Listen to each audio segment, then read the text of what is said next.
निवेश से जुड़े आपके सवालों का जवाब देने एक बार फिर हाजिर है योर मनी। इंश्योरेंस की उलझन हो या फिर निवेश की, फाइनेंशियल प्लानिंग के तमाम गुर आपको सिखाता है योर मनी। नमस्कार, मैं हूं कविता थपलियार और आज हमारे मेहमान हैं आनंद राठी फाइनेंशियल सर्विसेज के फिरोज अजीज। आपका स्वागत है फिरोज।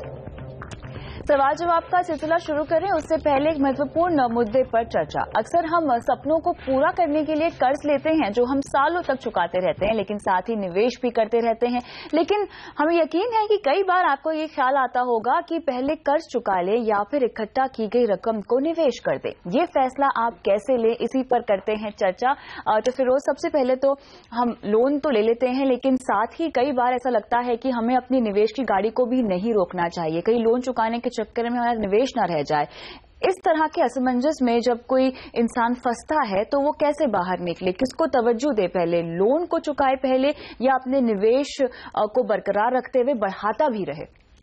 बिल्कुल, जब ये काफी बार ऐसा होता है कि आपके लोन्स ईएमआईज चल रही हैं और इधर इन्वेस्टमेंट पोर्टफोलियो भी बन रहा है। मेरे हिसाब से पहले तो लोन्स दो किस्म के होते हैं, एक डेप्रिशिएटिंग एसेट के लिए होते हैं, एक एप्रिशिएटिंग एसेट पे होते हैं। पहले अपने लोन्स को बाइफोकेट कर लें और जो भी डेप्रिशिएटिंग एसेट्स के लोन्स हैं उसको तो जल्द से जल्द चुका देना चाहिए। मसलन गाड़ी, जैसे कार लोन ले लिया, आपने कुछ कंज्यूमर ड्यूरेबल खरीदा, which is short term loan हो गया। एक लोन जो डिस्टिंक्टली स्टैंड अपार्ट करता है जो है होम लोन, उसकी लोन की टाइम फ्रेम्स भी बहुत लॉन्ग पीरियड्स होते हैं। तो मेरे हिसाब से होम लोन्स को डेफिनेटली डिफरेंटली ट्रीट करना चाहिए और बाकी जनरली कंज्यूमर ड्यूरेबल्स, आपने एसी खरीदा या फिर वॉशिंग मशीन खरीदी, those loans are loans on which there is depreciating asset.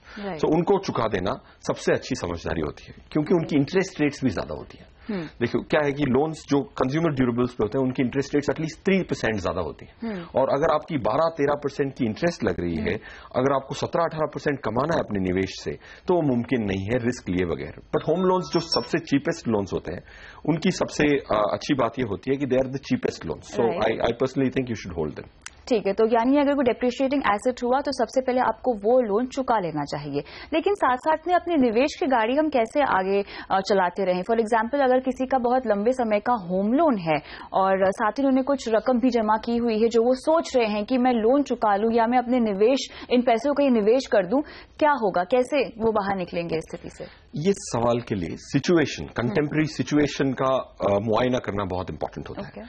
आज की डेट में हमारी कंट्री में जो ग्रोथ एक्सपेक्टेड है वो अनप्रेसिडेंटेड होगी क्योंकि हमारी जो गवर्नमेंट है स्टेबल है, फिस्कल साइड गवर्नमेंट संभाल रही है, monetary side RBI is also doing a very good job. तो मेरे हिसाब से आज का कंटेम्प्रेरी सिचुएशन देखते हुए आपको होम लोन बिल्कुल नहीं चुकाना चाहिए।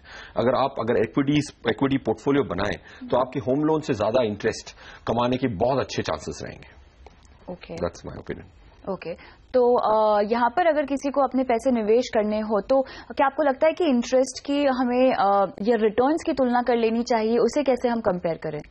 देखिए, अगर इन्वेस्टमेंट करना चाहते हैं, अगर हिस्टोरिकली ये देखा गया है कि अगर आप इक्विटी म्यूचुअल फंड्स में इन्वेस्ट करें 8-10 साल के लिए तो उनकी जो रिटर्न्स हैं 15 to 16% CAGR, cumulative annual growth rate जो कहते हैं, वो देखने को मिली है। और सबसे अच्छी बात यह है कि अगर आपका होम लोन चलता रहता है तो उसकी EMIs डेबिट होती रहती हैं, तो आपके जो खर्चे हैं वो काफी कर्टेल हो जाते हैं। अगर आपने अपना लोन चुका दिया तो आपके मंथली SIPs जो चल रही होती हैं वो बहुत फ्लेक्सिबल होती हैं, उसमें काफी बार आप एक महीना नहीं पे करो तो कोई पेनल्टी नहीं लगती, बट EMIs बहुत स्ट्रिंजेंट होती हैं, तो उसमें डिसिप्लिन भी बरकरार रहता है और आपकी इन्वेस्टमेंट्स भी होती रहती हैं। आज की सिचुएशन देखते हुए मेरे हिसाब से अगर आप 10 साल के लिए इन्वेस्ट करें इक्विटीज में तो एटलीस्ट आपके लोन अमाउंट से ऑलमोस्ट 7-8% ज्यादा मिल सकता है, उसमें काफी वैल्यू क्रिएट हो सकती है आपके वेल्थ में। मेरे हिसाब से long term loans, cheap loans बिल्कुल नहीं चुकाने चाहिए आज अगर आप इंडियन रुपी में इन्वेस्ट कर रहे हैं प्योरली। लेकिन अगर किसी के पास फिरोज बहुत बड़ा ही लोन पोर्टफोलियो हो, उन्होंने काफी सारे लोन ले रखे हो, तो आपको लगता है कि उन्हें स्पेसिफिकली कहीं कोई निवेश रणनीति अपनानी चाहिए ताकि वो लोन चुकता हो जाए सबसे पहले? क्या ऐसा भी किया जा सकता है? देखिए, इसके लिए मैं आपको एक थंब रूल बताऊंगा। मेरे हिसाब से हमेशा आपको लेवरेज 1:1, इसको हम नॉमेनक्लेचर लेवरेज बोलते हैं क्योंकि अगर आपने पैसे लोन ना चुकाते हुए कहीं इन्वेस्ट किया तो इस टर्मिनोलॉजी को लेवरेज बोलते हैं। लेवरेज कभी भी 1:1 से ज्यादा नहीं होना चाहिए। अगर आपका पोर्टफोलियो 5 लाख का है और आपका लोन 5 लाख का है तो आप ठीक हैं। अगर आपका इन्वेस्टमेंट पोर्टफोलियो 7-8 लाख 10 लाख का है बट आपका लोन 5 लाख का है, then also you're okay. But आपके 2 लाख के इन्वेस्टमेंट पोर्टफोलियो में अगर आपने 5 लाख का लोन ले रखा है तो आपने 2-2.5 टाइम की लेवरेज ले रखी है। राइट। 2 लाख का बेस है और 5 लाख का लोन। तो जब तक कि आपकी इतनी इन्वेस्टमेंट पोर्टफोलियो नहीं हो जाती कि वो सुपरसीड कर जाए लोन अमाउंट तक, तो ठीक है। अमूमन इस तरह के सवाल भी आते हैं हमें जो दर्शक भेजते हैं योर मनी पे, वो ये होता है कि मैं फॉर एग्जांपल अगर मैं 10,000 की ईएमआई भर रहा हूं तो मुझे इतने ही अमाउंट का निवेश भी करना है हर महीने। क्या इस तरह की रणनीति अपनाई जा सकती है अगर किसी को अपना निवेश जारी रखना है या करना है? उन्हें लगता है कि अगर हम लोन चुका रहे हैं तो हमारे पैसे लोन की तरफ जो जा रहे हैं उसे वो खर्च मानते हैं, जो कि मेरे ख्याल से आपके अकाउंट के लिए तो सही नहीं है। आपको अपना निवेश कहीं ना कहीं कंटिन्यू करना चाहिए। बिल्कुल, अगर आपकी 10,000 की ईएमआई चल रही है और अगर आपके पास सेविंग कैपेसिटी 10,000 के बाद है तो 10,000 सेव करें, ना कि लोन पे करके आप अपनी ईएमआई को जल्दी से खत्म करने की कोशिश ना करें, क्योंकि इंटरेस्ट रेट्स और इंडिया में घटने वाले हैं। अगले 3-4 साल में अगर फ्लोटिंग रेट इंटरेस्ट रेट लिया है तो आपको 2-3% का फायदा होगा और उसी वजह से इक्विटी मार्केट्स और अच्छा करेंगी, तो आपको डबल बेनिफिट हो सकता है। एक तो आपके लोन की जो आउटफ्लो है इंटरेस्ट की वो कम हो जाएगी अगर आपका फ्लोटिंग रेट इंटरेस्ट होता है, और long term home loans generally floating होते हैं, पहले 2-3 साल के लिए फिक्स्ड होते हैं, तो उसमें एक फायदा होगा। और इंटरेस्ट रेट अगर कंट्री की कम होती है तो उससे इकोनॉमी में भी फायदा होता है, इकोनॉमिक एक्टिविटी बढ़ती है, तो उससे भी इक्विटी को फायदा होगा, तो आपको डबल बेनिफिट होने का बहुत अच्छा चांस है। तो आज की सिचुएशन देखते हुए बिल्कुल लोन को आप होम लोन को स्पेशली प्री क्लोज करने की अटेम्प्ट ना करें। क्लियरली। और यहाँ पे जैसे कि फिरोज ने भी बताया कि आप बाकी जितने भी डेप्रिशिएटिंग एसेट्स है उन पर जो है आप लोन सबसे पहले चुकाएं बजाय निवेश की शुरुआत के। अगर आपका कोई होम लोन चल रहा है उसके साथ साथ आप अपने निवेश को भी शुरुआत कर सकते हैं, लेकिन अगर आपने कोई गाड़ी का लोन लिया हुआ है तो सबसे पहले उसे चुकाने की कोशिश करें अगर आपके पास एक मुश्त रकम मौजूद है इस वक्त। तो इसी के साथ योर मनी में चलिए वक्त है एक ब्रेक का, लेकिन ब्रेक के बाद शुरू करेंगे सवाल जवाब का सिलसिला। बने रहेंगे।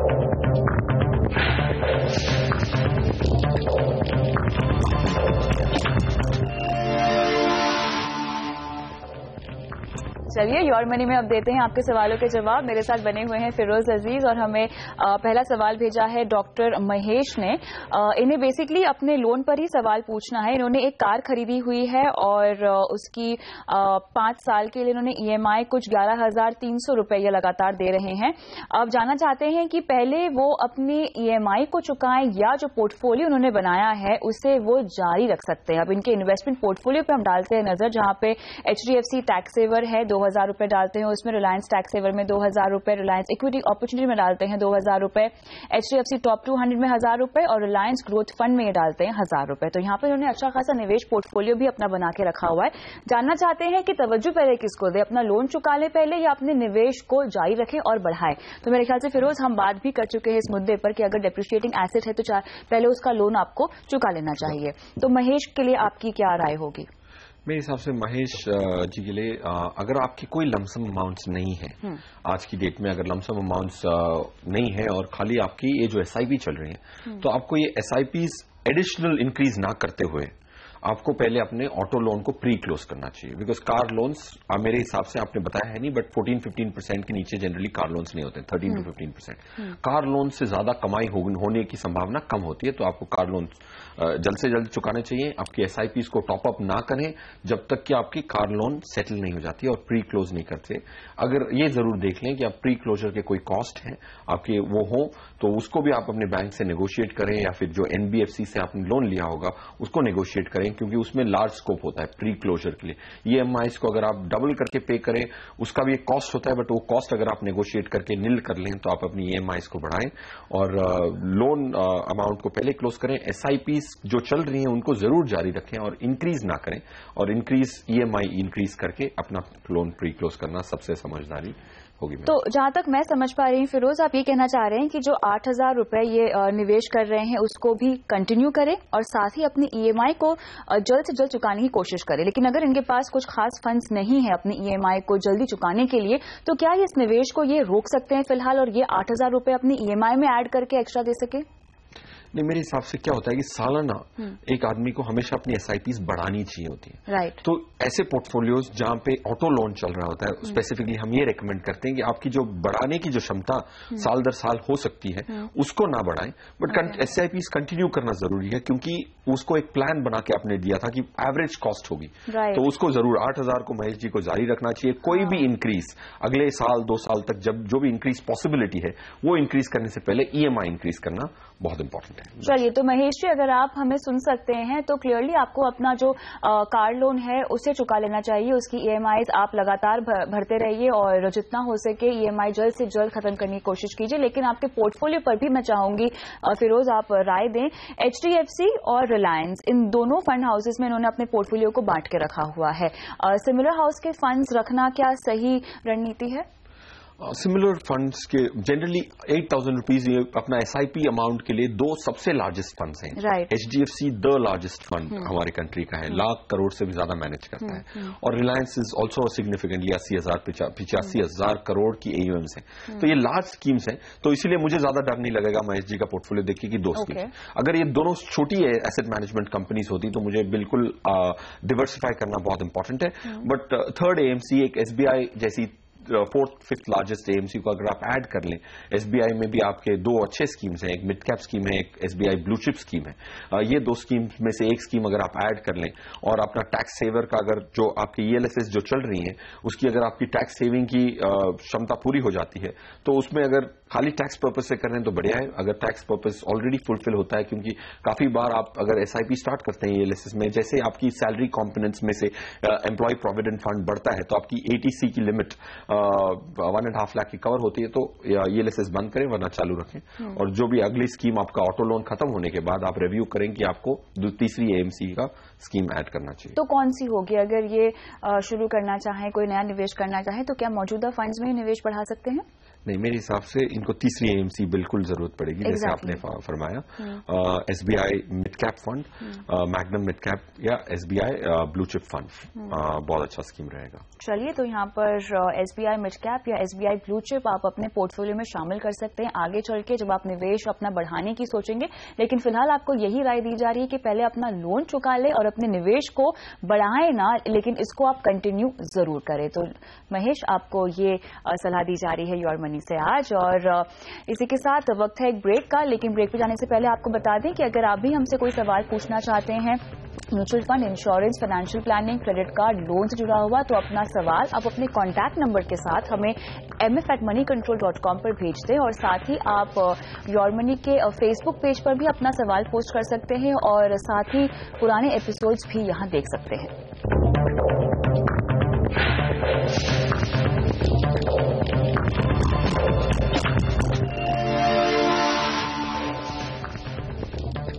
आगे बढ़ते हैं। योर मनी में हमारे अगले दर्शक हैं रवि। नमस्कार रवि, बताएं आपका सवाल क्या है, कहां से बोल रहे हैं आप? नमस्कार, मैं गुड़गांव से बोल रहा हूं। मेरा question is regarding ELSS। Okay. मैं 5 स्कीम्स में इन्वेस्ट कर रहा था 1,000 each till last year. These are Birla sun life, ICICI, HDFC, Sahara and Frankly, which have stopped last year. Okay. तो अब मैं दोबारा स्टार्ट करना चाह रहा हूँ। तो मेरा क्वेश्चन है, should I start in these और एनी न्यू फंड? ठीक है, मुझे ये बताएं सबसे पहले रवि कि अच्छा हुआ आपने अभी बंद कर दी है, लेकिन आपने 5 ELSS में निवेश करने के बारे में क्यों सोचा था? रवि, क्या आपको मेरी आवाज आ रही है? हाँ जी, मैं बेसिकली डाइवर्सिफिकेशन के लिए किया था ऐसा, but I think I was not the perfect in that. बिल्कुल, चलिए अच्छी बात है, आपको रियलाइज हो गया। लेकिन आपको अब निवेश कहाँ करना चाहिए जानते हैं फिरोज से। फिरोज, आई थिंक इन्हें खुद भी पता चल गया कि ELSS में, इतनी सारी ELSS में निवेश नहीं करना चाहिए। अक्सर ऐसा होता है कि लोगों को लगता है कि सिर्फ हमें टैक्स बचाने के लिए ही निवेश करना चाहिए और इसीलिए वो बहुत सारी ELSS फंड्स चुन लेते हैं। जैसे कि यहाँ पे रवि ने सवाल भेजा है, कई सवाल ऐसे योर मनी में आते हैं। एक हद तक ठीक है, लेकिन इतने सारे ELSS की जरूरत नहीं होगी शायद आपके पोर्टफोलियो में। बिल्कुल, 5 ELSS स्कीम्स काफी होती हैं, बहुत ज्यादा होती हैं मेरे हिसाब से।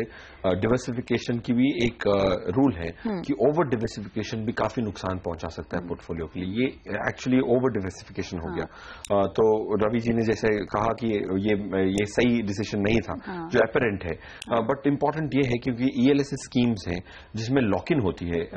जैसे रवि आपने टैक्स सेविंग के लिए डाला है, तो ये लॉक इन के चक्कर में क्या होता है कि आपको सबसे लार्ज स्कीम्स में ही रहना चाहिए, लार्ज एसेट मैनेजमेंट कंपनी। जैसे आपने सहारा AMC का लिया हुआ है, आपने ICICI लिया है, HDFC लिया है, ये लार्ज AMCs हैं। इनकी फंड मैनेजर्स की जो स्ट्रेंथ है, इनके एनालिस्ट जो हैं, उनकी जो कैपेबिलिटीज हैं, वो सब बहुत 3-3, 4 साल की इन्वेस्टमेंट्स के लिए आपको छोटी AMC में तो बिल्कुल नहीं जाना चाहिए। रूल नंबर 1, ELSS, 2 ELSS से ज्यादा कोई पोर्टफोलियो में जरूरत नहीं है। रूल नंबर 2, ELSS स्कीम्स जिसमें लॉक इन होता है, उसमें छोटी AMC के निवेश करना बहुत रिस्की हो सकता है, क्योंकि 3 साल में बहुत कुछ चेंज हो जाता है और आपके पास एज एन इन्वेस्टर कोई ऑप्शन ही नहीं होता है कि आप एग्जिट कर पाएं जब तक कि लॉक इन खत्म नहीं हो जाता है। तो छोटी AMCs जिसमें instability is the DNA, instability बहुत कॉमन होती है, तो उसमें आपको छोटी AMCs बिल्कुल नहीं लेनी चाहिए, ज्यादा स्कीम्स नहीं लेनी चाहिए। लार्ज AMCs की लार्ज स्कीम्स में ही निवेश करना चाहिए। अब रहा सवाल आपके पोर्टफोलियो में, जैसे आपने कहा कि ये स्टॉप कर चुके हो आप और आप वापस निवेश करना चाहते हो, उसके लिए आपको 2 AMCs जो आप ऑलरेडी इन्वेस्ट कर रहे थे, HDFC टैक्स सेवर और ICICI टैक्स सेवर, ये अगले 3 साल के पर्सपेक्टिव से बहुत अच्छे रहेंगे रवि साहब, इसमें जरूर डालें। और बाकी 3 जो आपकी स्कीम्स हैं, उनमें जैसे जैसे आपकी लॉक इन खत्म होती जाए वैसे उसमें से पैसा आप निकालते जाएं। और ये बहुत अच्छा किया है कि आपने SIP भी की हुई है, तो स्टैगर्ड एंट्री हुई होगी, तो एवरेज प्राइसेस भी आपको मिले होंगे, जिससे रिस्क काफी कम हो गया होगा। तो net only 2 AMCs, ICICI and HDFC going forward, Mr. Ravi. Clearly यहाँ पे रवि जी, क्योंकि हम आपको फंड्स बता रहे हैं और एक तरह से आप निवेश की शुरुआत भी करना चाहते हैं, तो मुझे ये बताइए कोई खास गोल जिसको ध्यान में रखते हुए आप ये निवेश की शुरुआत करना चाहते हैं, या आपको सिर्फ वेल्थ क्रिएशन के लिए ये पोर्टफोलियो बनाना है? Basically for wealth creation. Okay, तो चलिए। तो एक चीज और मैं इसमें जानना चाहूंगा कि अदर देन ELSS जो नॉर्मल फंड होते हैं, उसमें किसमें इन्वेस्ट करना चाहिए? तो यहाँ पर आपको बिरला सन Life, frontline equity fund, Religare, Invesco mid and small cap fund भी रेकमेंड किया जा रहा है। कुल मिला के 4 फंड है जो आपको रेकमेंड किए जा रहे हैं, HDFC tax saver fund, ICICI Pru tax saver fund, और उसके अलावा बिरला सन Life, frontline equity fund, Religare, Invesco mid cap and small cap fund. ये आपको 4 फंड अपने पोर्टफोलियो में शामिल करने हैं। निवेश की शुरुआत आप कर लीजिए, लेकिन यहाँ पर मिड कैप और स्मॉल कैप फंड में मैं सवाल पूछना चाहूंगी, एक से ज्यादा मिड और स्मॉल कैप के फंड आपके पोर्टफोलियो में रहना क्या ठीक होगा? क्योंकि इनका नेचर बहुत वॉलेटाइल रहता है, तो क्या ये सही रणनीति होगी? एक्चुअली एक से ज्यादा पोर्टफोलियो की साइज पे डिपेंड करता है।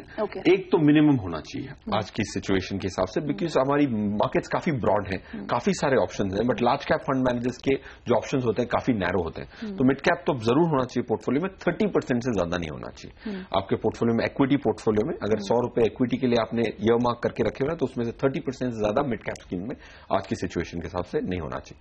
1 या 2 स्कीम मैक्सिमम।